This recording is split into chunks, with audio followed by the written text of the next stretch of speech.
Shabbat Shalom. My name is Michael Millinson, and despite the fact that I have a gray beard, I am not one of the rabbis. But I am a member of the board of directors of the Korei Institute, and this is Korei Shabbat. Our Torah reading this morning is very appropriate. It begins with the words, Vayikra el Moshe, and God called out to Moses. And the Hebrew root of the word, kara, call out, is the same as to read. And so it's fitting that this Shabbat we honor those who read or call out the Torah. It is also appropriate because, according to a little-known midrash that I recently made up, God was the very first Torah reader. And the very first person to receive an aliyah was Moses. How do we know this?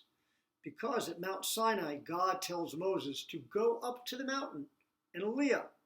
And since traditionally the Kohanim, the priests, are the descendants of Moses, we know that God must be giving Moses the Kohen aliyah, the first one. In this case, the very first one. But this is no ordinary aliyah, since God is both writing and reading the entire Torah to Moses at exactly the same time.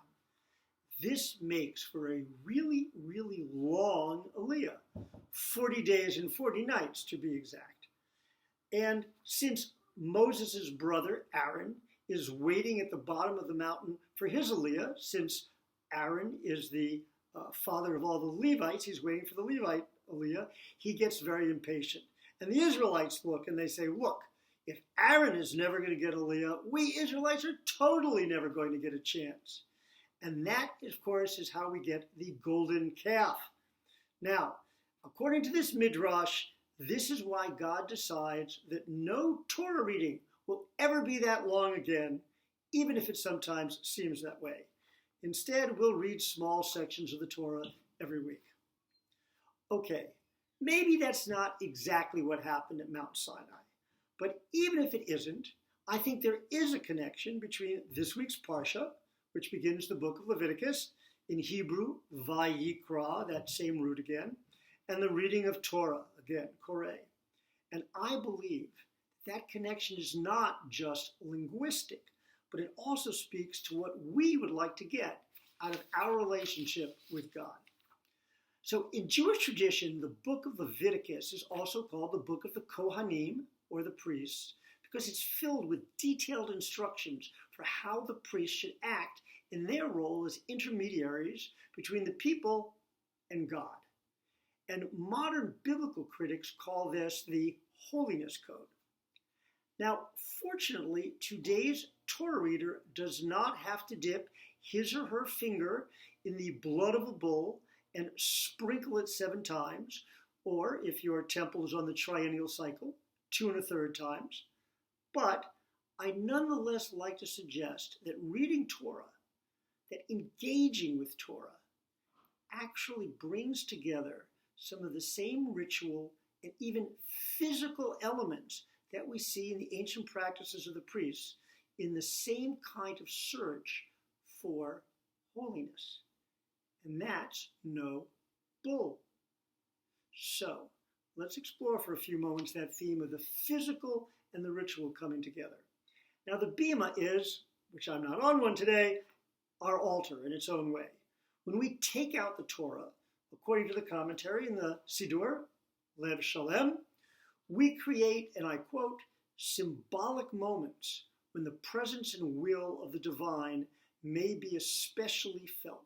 Symbolic moments. Can you hear the echoes of the holiness code? Moreover, when you, as the Baal Korei, go up onto the bima, you immediately become, as with the altar, part of a physical relationship. You grip one of the wooden rollers on either side of the Torah that we call Eitz Chaim, tree of life. You pick up a yad, made of metal or wood, probably, although now it might be made of crystal or who knows what. You lean over a scroll consisting of the skins of kosher animals with the different sections sewn together with sinew. The Torah itself could be a large, heavy scroll with yellowing letters like that Czech Torah that we have on exhibit. It could be something that's a brand new scroll with the shiny new Torah smell. And this is the physical world of animal, vegetable, and mineral. There is no such thing as a polyester Torah. Now, the rabbis understood this physicality. For instance, you can't use the skin from a kosher fish, even the fish itself is kosher, because the fish skin might smell, and they did not want to have an unpleasant odor. Right? Reach nichoach l'Adonai, the sacrifices are supposed to have a pleasant odor to God. And yes, I recognize the irony of speaking to you about a physical relationship while we here are now in a unfortunate virtual one. But there is one sense that still comes through loud and clear, as long as you have not turned down your speakers, and that's the sense of sound, right? And as the Sidur Lev Shalem puts it, the reading of the Torah is the representation of God's voice. It is God's call to us. Think about that for a moment. Like the ancient priests, the Baal Korei is an intermediary, representing God's voice, calling out to the congregation. No pressure, right? Moreover, like the ancient priests, you perform this ritual in a public setting where the most important rule is you must be perfect. When it comes to the vocalization of the words of the Torah, the rule is you must be perfect. If you are not perfect, the mockery will correct you, perhaps quietly, or perhaps, as the custom is many shuls, everyone will correct you, yelling out the correct pronunciation. Believe me, that definitely gets your attention. Now, why are they shouting at you? Because you are, in effect, misrepresenting God's voice. You are violating the holiness code.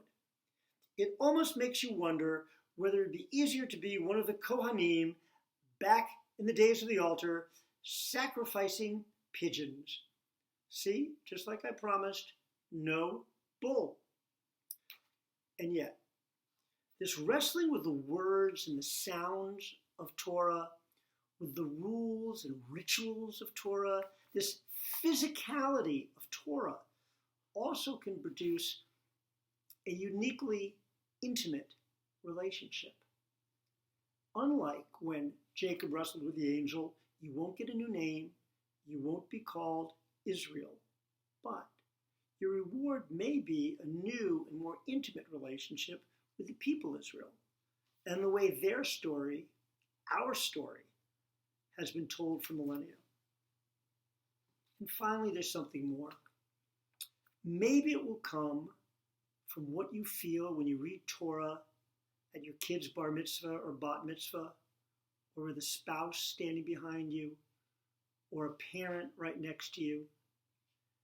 Whatever it is, whether it emerges from a very difficult Torah reading that you struggle with, you may, God willing, find that you connect, however briefly, with holiness, with that special feeling.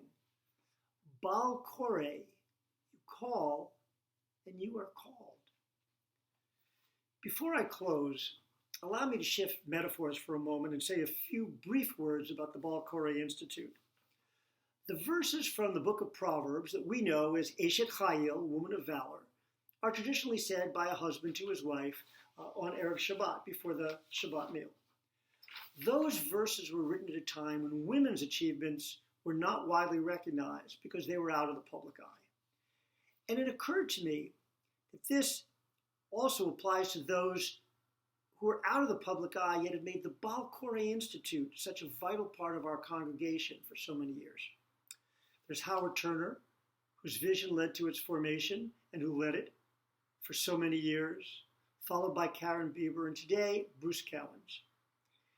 Plus, of course, the crucial support of our Klei Kodesh, the clergy, and so many unsung others who have really made this into an extraordinary vehicle to read Torah, to engage Torah, to wrestle with Torah at our congregation.